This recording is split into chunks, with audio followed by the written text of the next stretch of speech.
Sermon number 201. One should not be afraid of the scarcity of those who tread on the right path. In the name of Allah, the Beneficent, the Merciful. A people, do not wonder at the small number of those who follow the right path, because people throng only round the table of this world, whose edibles are few but whose hunger is insatiable.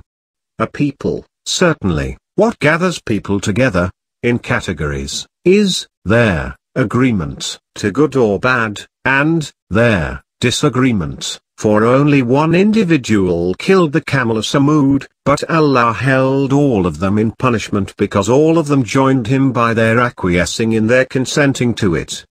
Thus, Allah, the Glorified, has said, "Then they hamstrung her, and turned, themselves, regretful. Then their land declined by sinking, into the earth, as the spike of a plough pierces unploughed weak land."